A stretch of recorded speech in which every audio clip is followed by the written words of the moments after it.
जय श्री कृष्णा दोस्तों, आज हम आपको एक बहुत ही महत्वपूर्ण कथा सुनाने जा रहे हैं। इस कथा के माध्यम से हम आपको यह बताएंगे कि इस संसार में सबसे बड़ा दान कौन सा होता है, जिसे करने से पूर्ण पुण्य की प्राप्ति होती है, और कैसे हम बुरे लोगों की पहचान कर सकते हैं। दोस्तों, इस कथा के माध्यम से आप जानेंगे कि बुरे लोगों की पहचान कैसे की जा सकती है। तो कृपया आप इस कथा को शुरू से अंत तक ध्यान से सुनिएगा, क्योंकि अधूरा ज्ञान मानव जीवन में अनेक कठिनाइयों का कारण बन सकता है। कथा आरंभ करने से पहले यदि आपने हमारे चैनल को अभी तक सब्सक्राइब नहीं किया है तो जरूर सब्सक्राइब करें, वीडियो को भी लाइक करें और अपने प्रियजनों के साथ भी शेयर करें। कमेंट बॉक्स में लिखिए जय श्री राधे कृष्ण। दोस्तों, एक बार भगवान श्री हरिविष्णु जी और माता लक्ष्मी जी क्षीर सागर में अपने आसन पर बैठे हुए थे। तब भगवान विष्णु जी ने देखा कि माता लक्ष्मी जी किसी गहन सोच में हैं।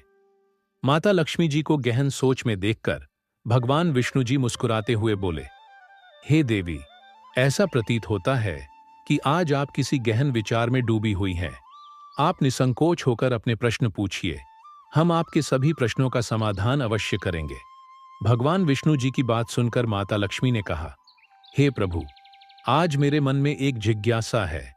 मैं यह जानना चाहती हूं कि इस दुनिया में सबसे बड़ा दान कौन सा है, जिससे पूर्ण पुण्य की प्राप्ति होती है, और बुरे लोगों की पहचान कैसे की जा सकती है। मनुष्य उन लोगों को कैसे पहचान सकते हैं। तब भगवान विष्णु जी ने माता लक्ष्मी जी से कहा, हे देवी, आपने सचमुच मानव जाति के कल्याण हेतु अति महत्वपूर्ण प्रश्न पूछे हैं। यह प्रश्न मनुष्य के जीवन में अत्यंत मूल्यवान है, इसलिए मैं आपको आपके इन प्रश्नों के उत्तर एक महत्वपूर्ण कथा के माध्यम से दूंगा। लेकिन आपको इस कथा को शुरू से लेकर अंत तक ध्यानपूर्वक सुनना होगा। तब माता लक्ष्मी जी ने उत्तर दिया, हे प्रभु, मैं आपको वचन देती हूं कि इस कथा को मैं पूरी श्रद्धा से सुनूंगी और इस कथा का प्रचार समस्त देवलोक में करूंगी। दोस्तों, भगवान श्री हरि विष्णु जी देवी लक्ष्मी से कहते हैं, हे देवी, एक समय की बात है। किसी नगर में एक राजा राज्य करता था। वह राजा बहुत ही बलशाली, वीर और अत्यंत ही बुद्धिमान था। इसके साथ ही वह धर्मपरायण और दयालु भी था। उस राजा की रानी भी संस्कारी और अत्यंत धार्मिक स्वभाव की थी। दोनों पति पत्नी भगवान भोलेनाथ के परम भक्त थे। वे दोनों प्रतिदिन शिव जी के मंदिर में जाकर उनकी पूजा अर्चना किया करते थे। यह उनका प्रतिदिन का नियम था। वह राजा अपने राज्य को धर्मपूर्वक चला रहा था। उसके राज्य में कोई भी व्यक्ति दुखी नहीं रहता था, बल्कि सारी प्रजा सुख और वैभव से संपन्न रहती थी।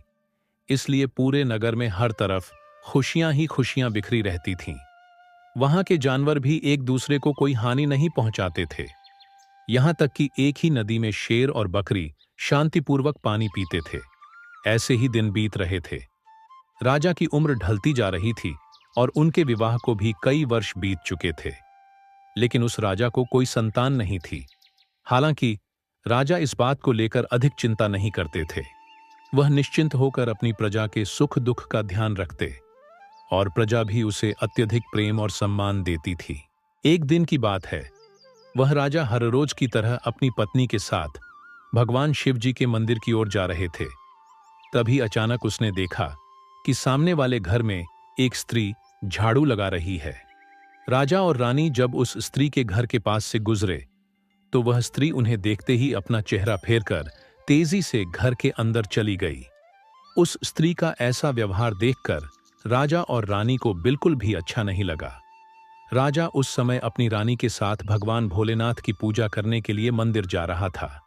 इसलिए उसने उस स्त्री से कुछ नहीं कहा और सीधे मंदिर पहुंचकर भगवान शिव जी की पूजा अर्चना की। पूजा के बाद राजा अपनी रानी के साथ वापस महल लौट आया। लेकिन महल पहुंचने के बाद राजा ने अपने एक सैनिक को बुलाया और उसे आदेश दिया कि तुम जाओ और नगर के बाहरी क्षेत्र में रहने वाली उस स्त्री को अपने साथ महल ले आओ। ध्यान रखना, तुम उसे कुछ भी मत बताना कि क्यों बुलाया गया है। बस उसे तुम हमारे पास ले आओ। भगवान विष्णु जी कथा सुनाते हुए आगे कहते हैं, हे देवी, राजा का आदेश पाते ही वह सैनिक तुरंत ही उस महिला के घर पहुंचता है। उस समय महिला का पति भी घर पर नहीं था। फिर वह सैनिक उस स्त्री के घर के दरवाजे को खटखटाने लगता है और कुछ देर बाद वह महिला अपने घर का दरवाजा खोलती है। सामने राजा का सैनिक खड़ा देखकर वह महिला हैरान होती है और पूछती है, क्या हुआ? आप मेरे घर पर क्यों आए हैं? उस महिला की बात सुनकर राजा का वह सैनिक उससे कहता है, चलो मेरे साथ, महाराज ने तुम्हें राजमहल में बुलाया है, उन्हें आपसे कुछ बात पूछनी है। यह सुनकर वह महिला अपने मन में सोचती है, आखिर महाराज का आदेश है, इसे ठुकराया तो नहीं जा सकता, मुझे राज दरबार में जाना ही होगा। उसके बाद वह सैनिक उस स्त्री को अपने साथ लेकर राजमहल पहुंच गया। महल में पहुंचकर वह महिला राजा को प्रणाम करती है और कहती है, हे महाराज, आपने मुझे अचानक यहां राजमहल में क्यों बुलाया है? क्या मुझसे कोई गलती हो गई है?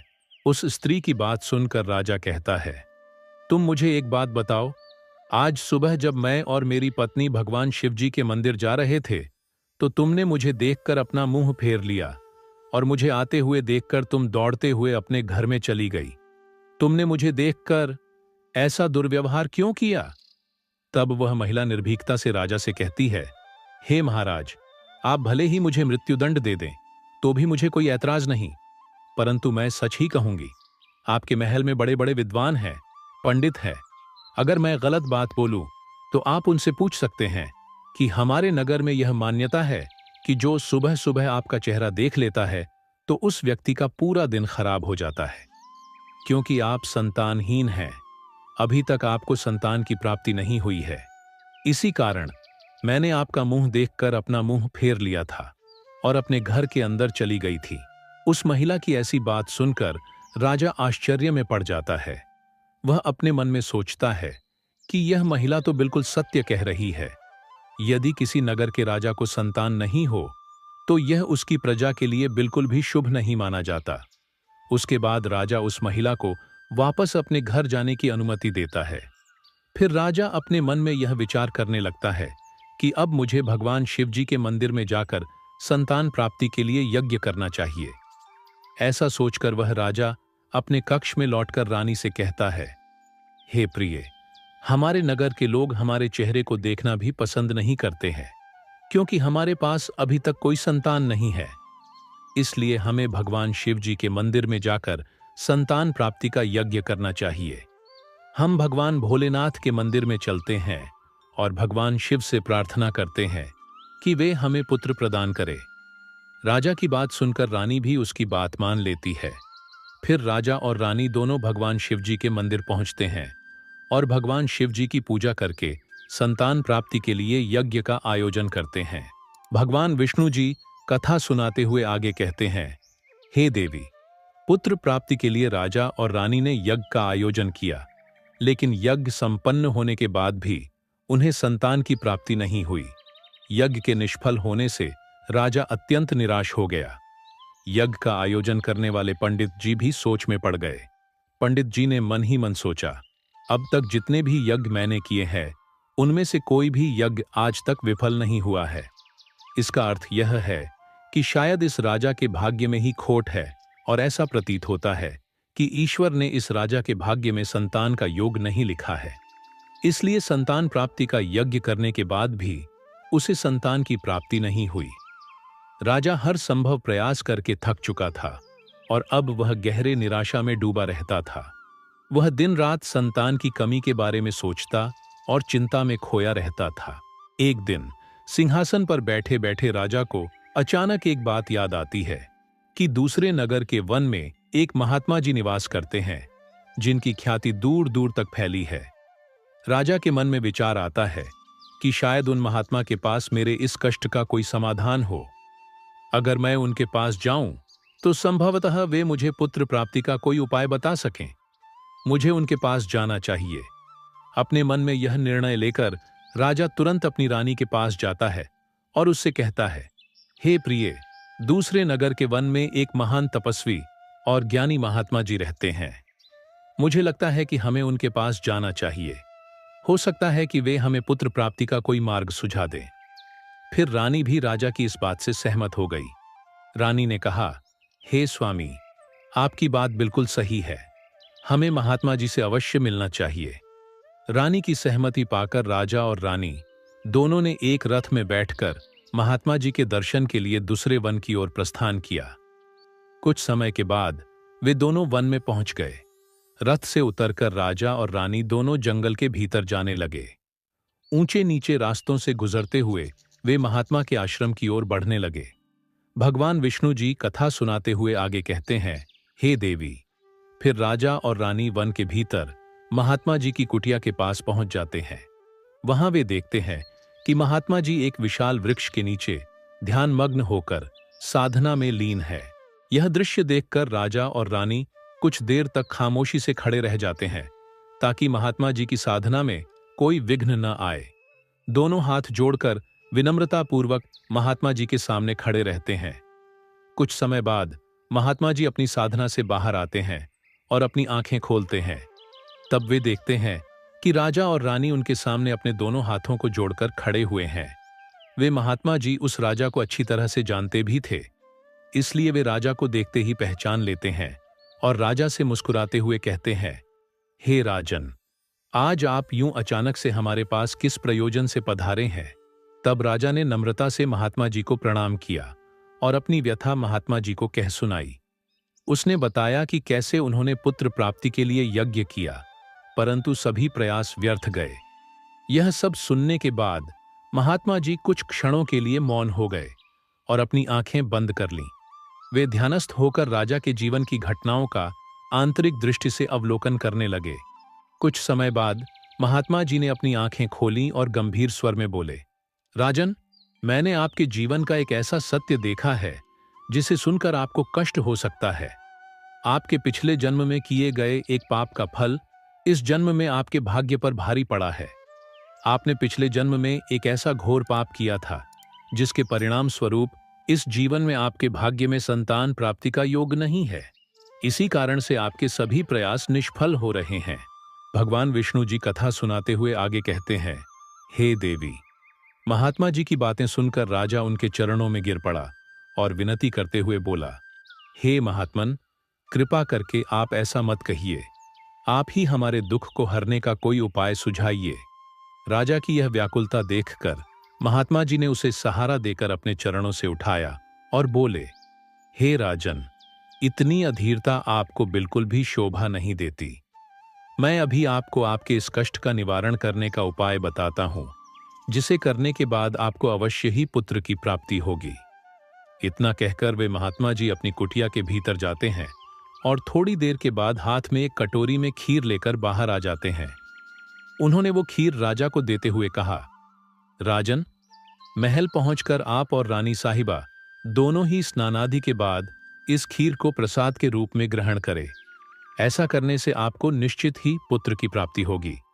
परंतु राजन, आप मेरी एक बात याद रखना, इस पुत्र की आयु मात्र 20 वर्ष की ही होगी।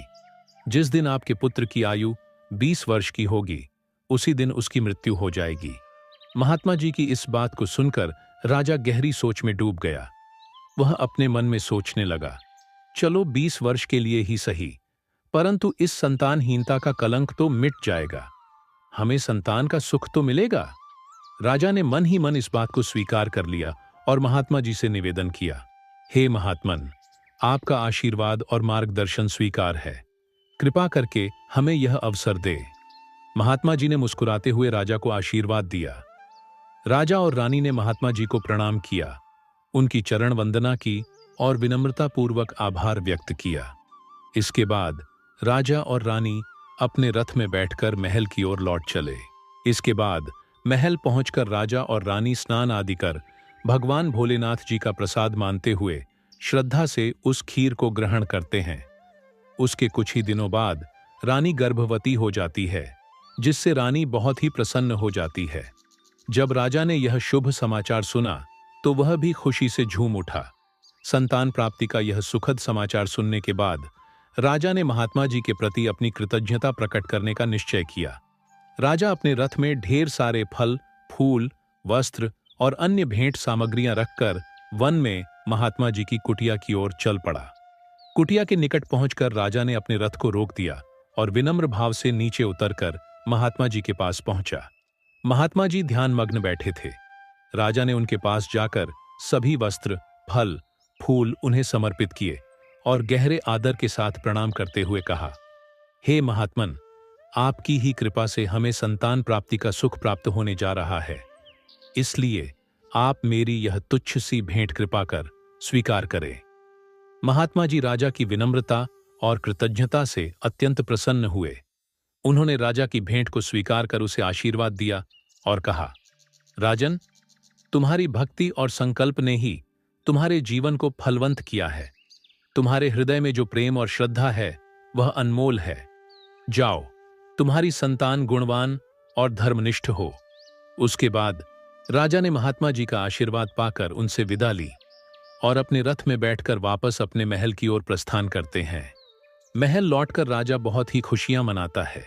भगवान विष्णु जी कथा सुनाते हुए आगे कहते हैं, हे देवी, ऐसे ही दिन बीत रहे थे। आखिरकार वह शुभ दिन आया जब राजा के यहाँ एक पुत्र का जन्म हुआ। पुत्र के जन्म से जैसे महल में खुशियों की बयार बहने लगी। राजा ने पुत्र प्राप्ति की खुशी में पूरे नगर में उत्सव का आयोजन किया। महल को फूलों और रंग बिरंगी रोशनियों से सजाया गया और प्रजा के बीच मिठाइयां बांटी गईं। पूरे नगर में हर्षोल्लास का माहौल छा गया था। राजा ने अपने पुत्र का नाम शौर्यवीर रखा।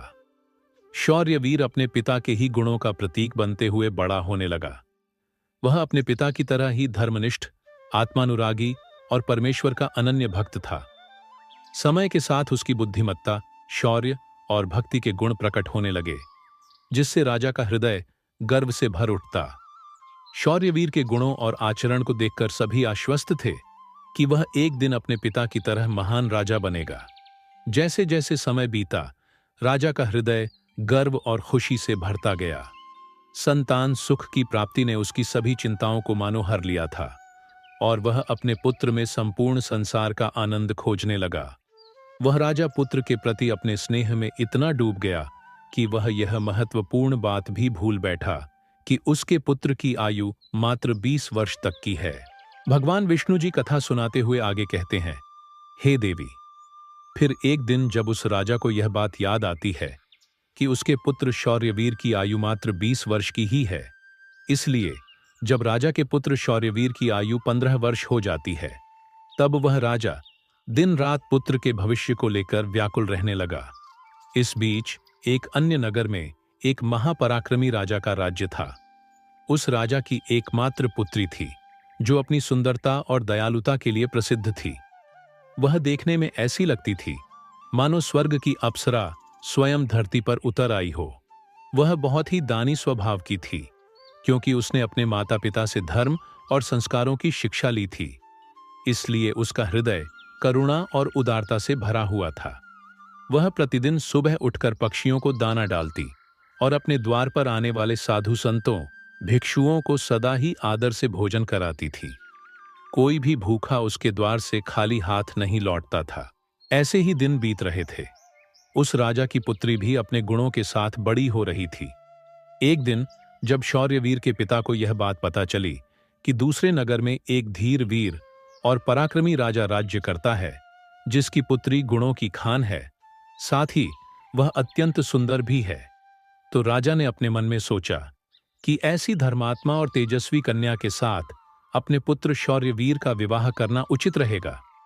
मुझे इसी प्रकार की कन्या की तलाश थी, जिसके साथ मैं अपने पुत्र का विवाह कर सकूं और हमारी वंश परंपरा को बनाए रख सकूं।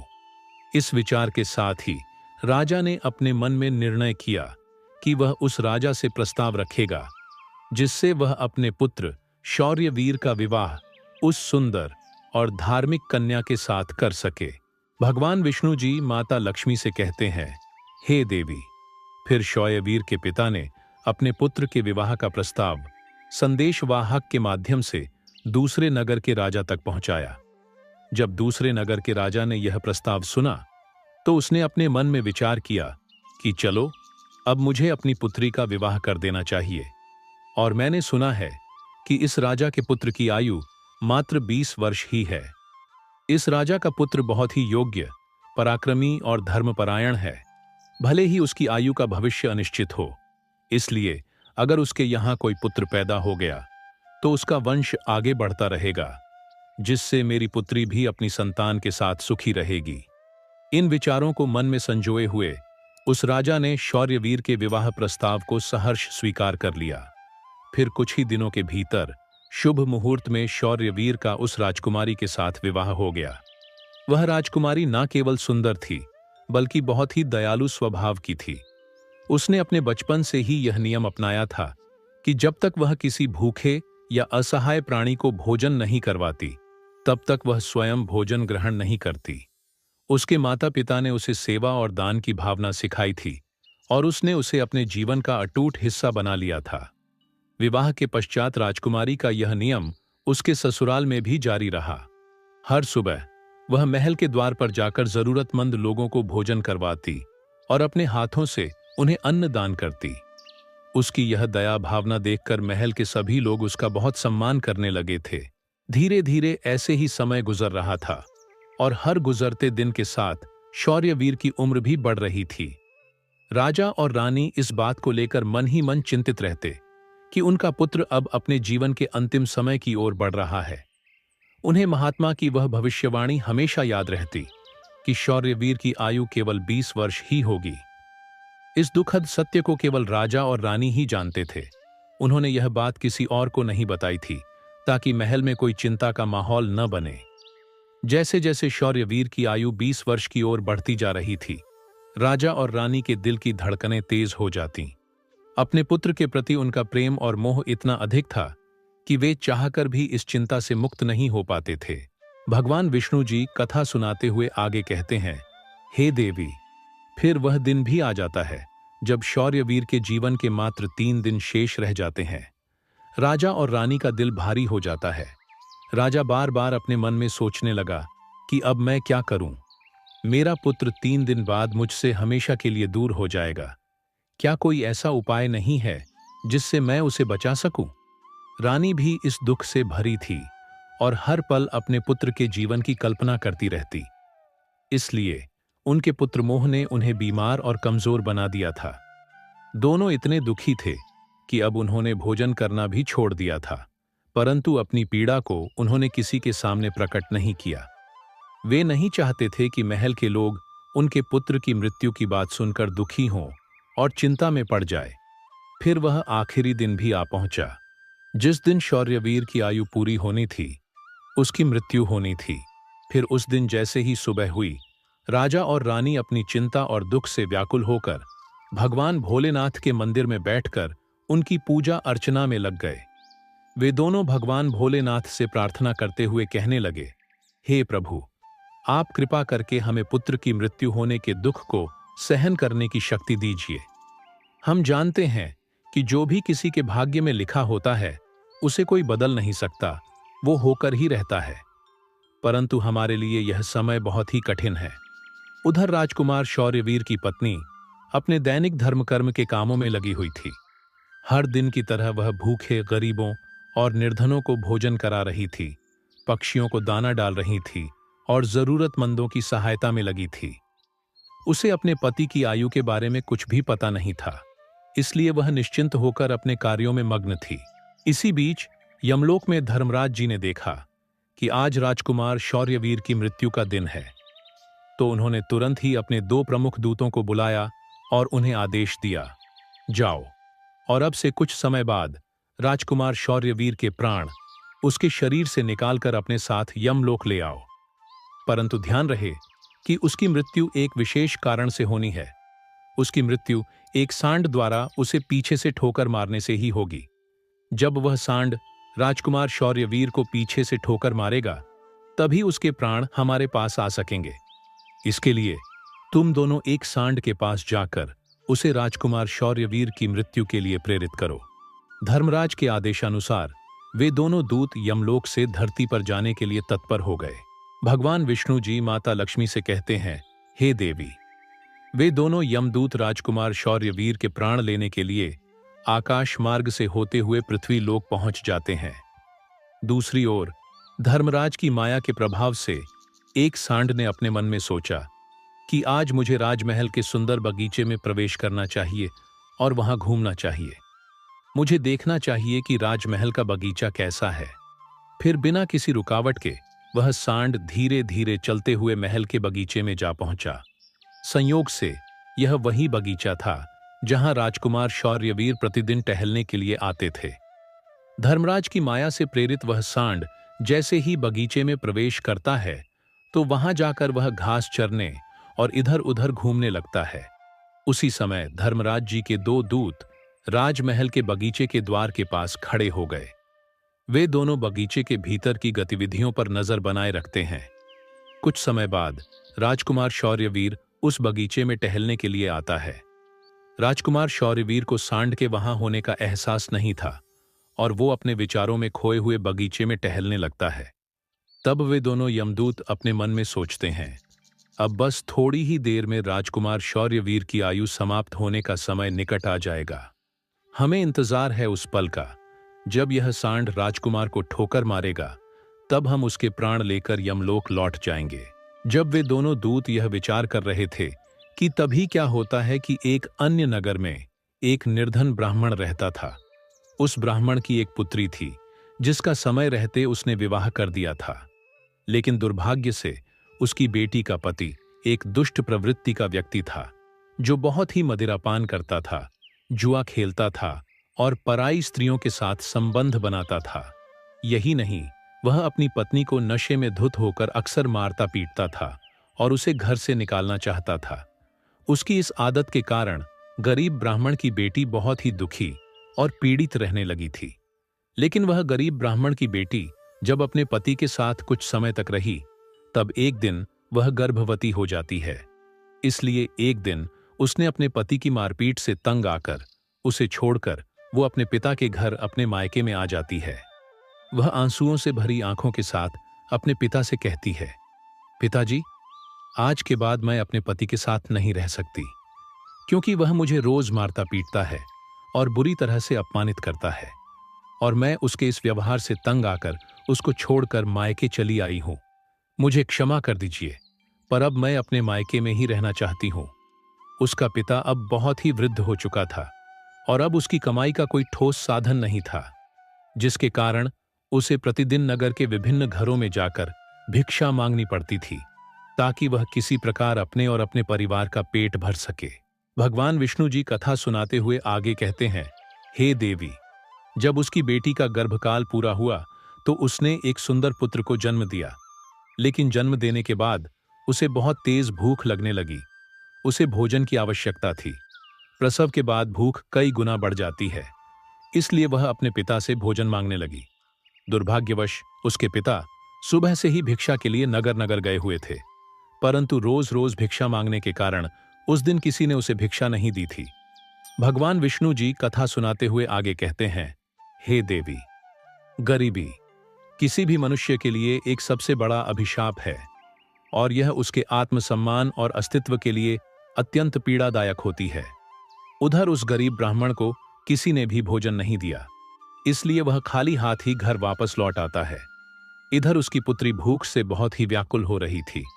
जब वृद्ध ब्राह्मण निराश होकर खाली हाथ घर लौटा और उसकी बेटी ने उसे बिना भोजन के आते देखा, तो वह दुखी होकर रोते हुए अपने पिता से बोली, पिताजी, अब मुझसे भूख सहन नहीं होती। पूरे 3 दिन बीत चुके हैं और मैंने भोजन का एक भी कण नहीं खाया है। अब तो ऐसा लगता है कि भूख के कारण मेरे प्राण ही निकल जाएंगे। लेकिन अगर आपको कुछ भिक्षा में मिला हो तो मुझे खाने को दे दीजिए, नहीं तो मेरे प्राण निकल जाएंगे। तब उसका वृद्ध पिता अपनी बेटी को सांत्वना देते हुए कहता है, पुत्री, मैं कुछ ही देर में लौटूंगा। मैं अब दूसरे नगर में जाऊंगा और वहां के राजा के महल के द्वार पर जाकर भिक्षा मांगूंगा। अगर वहां से मुझे कुछ भी मिल जाता है तो तुरंत तुम्हारे लिए लेकर आऊंगा। अपनी बेटी से यह कहकर वृद्ध ब्राह्मण वहां से निकल पड़ा।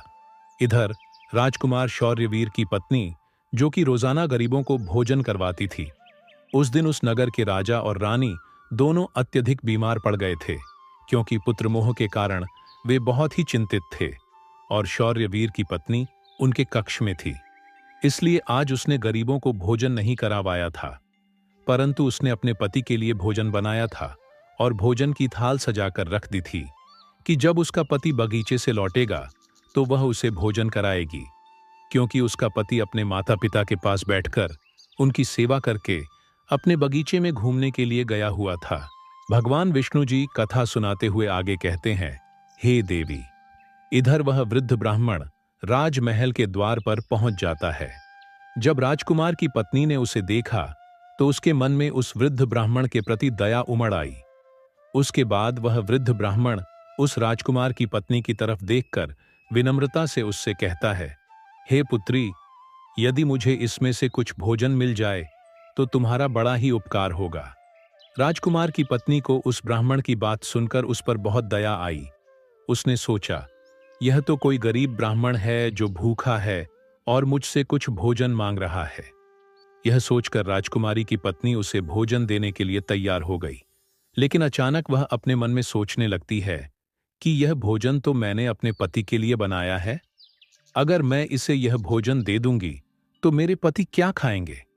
लेकिन अगले ही पल उसने सोचा, मेरे पति तो अब भी बगीचे में घूमने के लिए गए हुए हैं, तब तक मैं यह भोजन इस गरीब ब्राह्मण को दे देती हूं, और जब मेरे पति वापस आएंगे तो मैं उनके लिए नया भोजन बना दूंगी। यह भूखे ब्राह्मण की सहायता करना अधिक आवश्यक है। अपने मन में यह सोचकर राजकुमार की पत्नी ने अपने पति के लिए बनाया हुआ भोजन उस भूखे ब्राह्मण को दे दिया।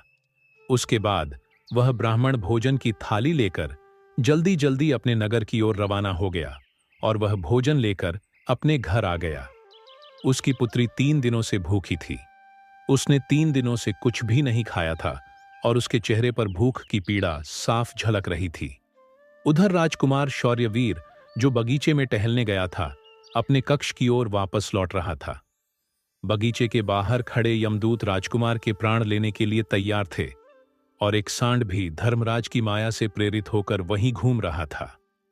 वे दोनों यमदूत मन में सोच रहे थे कि बस अब कुछ ही पल बाकी है और जैसे ही सांड राजकुमार को पीछे से ठोकर मारेगा, हम राजकुमार के प्राण हर लेंगे और यमलोक लौट जाएंगे। भगवान विष्णु जी माता लक्ष्मी से कहते हैं, हे देवी। इधर वह वृद्ध ब्राह्मण अपने घर पहुंचा और उसने तुरंत अपनी भूखी बेटी को वह भोजन दे दिया। तब उसकी बेटी उससे कहने लगी, पिताजी, यह भोजन आप कहां से लाए हैं? तब वृद्ध ब्राह्मण ने उत्तर देते हुए कहा, पुत्री, यह भोजन मुझे दूसरे नगर की महारानी ने दिया है।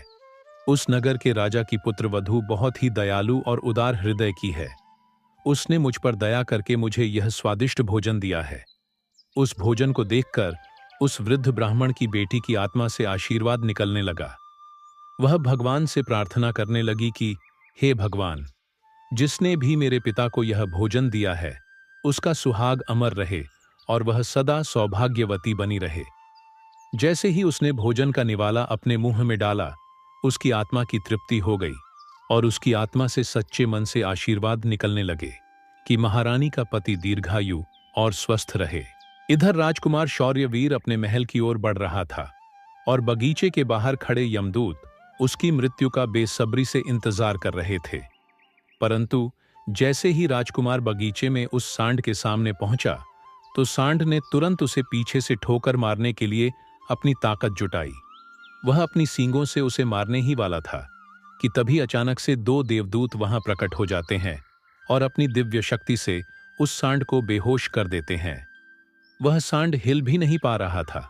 उसमें आगे बढ़ने की बिल्कुल भी शक्ति नहीं बची थी। इस पर वह सांड अपने मन में सोचने लगा कि यह मुझे क्या हो गया। अभी तो मैं इस राजकुमार को पीछे से ठोकर मारने आया था और अब मैं खुद ही चलने में असमर्थ हूं। उसकी समझ में नहीं आ रहा था कि यह सब कैसे और क्यों हो रहा है। भगवान विष्णु जी माता लक्ष्मी से कहते हैं, हे देवी, यह सब उस ब्राह्मण की भूखी बेटी के आशीर्वाद का प्रभाव था जो उसने भोजन करते समय दिया था। उस आशीर्वाद की शक्ति के कारण ही वे देवदूत वहां आकर खड़े हो गए थे। इसके बाद वे देवदूत यमराज के उन दूतों से कहते हैं, हे यमदूत, तुम इस राजकुमार के प्राण नहीं ले सकते। जिस प्रकार श्राप असर दिखा सकता है, उसी प्रकार आशीर्वाद भी फलित हो सकता है। अब राजकुमार और सांड के बीच वे 2 देवदूत आशीर्वाद रूपी दीवार बनकर खड़े थे और राजकुमारी का दान मृत्यु के समय को आगे नहीं बढ़ने दे रहा था। फिर वे यमदूत उन देवदूतों से कहते हैं, हे देवदूतों, तुम सभी यहां से लौट जाओ और हमें हमारा काम करने दो, क्योंकि हमारा उद्देश्य है इस राजकुमार के प्राण लेकर यमलोक लौट जाना। तब देवदूतों ने दृढ़ता से उत्तर दिया, नहीं यमदूतों, ऐसा कभी नहीं हो सकता। हमारे रहते यह असंभव है, क्योंकि हमें स्वयं भगवान शिव जी ने यहां भेजा है। दोनों पक्षों के बीच बहस छिड़ गई और फिर यह बहस धीरे धीरे एक युद्ध में बदल गई। देवदूतों की अद्वितीय शक्ति के सामने यमदूत असहाय हो गए और हार मानकर वापस यमलोक लौट गए। यमलोक में पहुंचकर यमदूतों ने यमराज जी से कहा, हे महाराज, हम उस राजकुमार के प्राण नहीं ले पाए। तब यमराज जी अपने उन दूतों से कहते हैं, यह कैसी विडंबना है, तुम लोग खाली हाथ क्यों वापस लौट आए? यमराज जी की बात सुनकर यमदूत यमराज जी से कहते हैं, हे महाराज, हम उस राजकुमार के प्राणों को लेने के लिए गए थे, लेकिन अचानक से पता नहीं दो देवदूत हमारे सामने आकर खड़े हो गए और उन दोनों के सामने हमारी कोई भी शक्ति काम नहीं कर पाई। यमराज यह सुनकर सोच में पड़ गए और बोले, ऐसी कौन सी बड़ी शक्ति है जो उस राजकुमार की मृत्यु के मार्ग में बाधा बन रही है? फिर वे यमदूत यमराज जी से कहते हैं, हे महाराज, एक तो उसके दान की शक्ति और आशीर्वाद की शक्ति, जिसने देवदूतों को और भी शक्तिशाली बना दिया है। तब यमराज जी अपने दूतों से कहते हैं, लगता है यह कार्य तुमसे नहीं हो पाएगा, तुम लोग रहने दो, मुझे स्वयं पृथ्वी लोक पर जाकर उस राजकुमार के प्राण लेने होंगे। भगवान विष्णु जी कथा सुनाते हुए आगे कहते हैं, हे देवी। फिर अपने दूतों से इतना कहकर यमराज जी स्वयं पृथ्वी लोक पर पहुंच जाते हैं और उस राजा के महल के बगीचे में प्रकट हुए। वहां उन देवदूतों से यमराज जी कहते हैं, हे देवदूतों, क्या तुम लोग नहीं जानते कि विधि का विधान अटल है? जब किसी की आयु पूरी हो जाती है तो उसे यमलोक जाना ही होता है, और इस राजकुमार की भी आयु अब पूर्ण हो चुकी है, इसलिए मैं इसके प्राण लेने आया हूं। तब देवदूतों ने यमराज से कहा, हे प्रभु, आप हमें बताइए कि ब्रह्मा जी और विष्णु जी तक को भी श्राप का प्रभाव सहना पड़ा था। यदि श्राप का मान रखा जा सकता है तो क्या आशीर्वाद का मान नहीं रखा जा सकता? इस राजकुमार को भूखे को भोजन देने का आशीर्वाद प्राप्त है। उन देवदूतों की बात सुनकर यमराज जी उन देवदूतों से कहते हैं, आप लोग सत्य कह रहे हैं, परंतु अब मुझे क्या करना होगा? तब वे देवदूत यमराज जी से कहते हैं, हे प्रभु, आप इस राजकुमार की आयु 100 वर्ष कर दीजिए।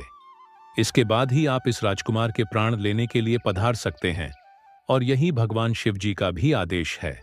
उन देवदूतों की बात मानकर यमराज जी ने राजकुमार शौर्यवीर की आयु 100 वर्ष कर दी और वापस यमलोक लौट गए। भगवान विष्णु जी कहते हैं, हे देवी, इस प्रकार एक भूखे को भोजन देने के पुण्य के कारण उस राजकुमार की मृत्यु टल गई और उसकी आयु भी बढ़ गई। इसी कारण कहा जाता है कि अन्नदान सबसे बड़ा दान है। किसी भूखे को दिया गया अन्न अश्वमेध यज्ञ के फल के बराबर होता है। भगवान विष्णु जी माता लक्ष्मी जी से कहते हैं, हे देवी, अब तो आपके सभी प्रश्नों के उत्तर आपको मिल गए होंगे। तब माता लक्ष्मी जी भगवान श्री हरि विष्णु जी से कहती है, हे प्रभु, आज आपने मुझे अनमोल ज्ञान प्रदान किया है और मेरे सभी प्रश्नों का समाधान भी कर दिया है। इसलिए मैं आपको विश्वास दिलाती हूं कि मैं इस कथा का विस्तार समस्त संसार में अवश्य करूंगी। तो दोस्तों, आशा है यह कथा आपको जरूर पसंद आई होगी। अगर आपको यह कथा अच्छी लगी हो तो वीडियो को लाइक और चैनल को सब्सक्राइब अवश्य करें। इस वीडियो को अपने दोस्तों के साथ भी शेयर करें। कमेंट बॉक्स में लिखिए, जय श्री राधे कृष्ण। तो मिलते हैं अगले वीडियो में। तब तक के लिए आप अपना ख्याल रखिए। धन्यवाद।